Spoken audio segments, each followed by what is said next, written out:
Oh, Joy, gising ka na pala yan. Ang gusto ko yung sumusunod ka. Huwag mo akong simagutan, Joy. Kung ayaw mo makatim.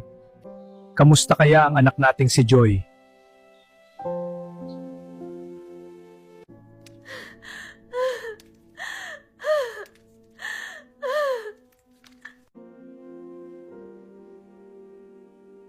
Joy, nasaan na ang kanin at ulam? Ihain mo na dito! Ang bagal mo gumalaw. Gutom na ko. Nasa bahay ka lang, simpleng trabaho, di mo magawa.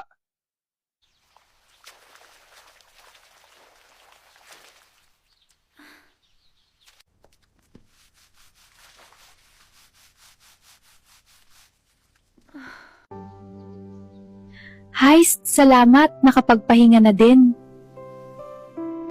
Umakyat ka ng kwarto. Antayin mo ako doon. Buntis ako. Bakit? May ibang lalaki ka!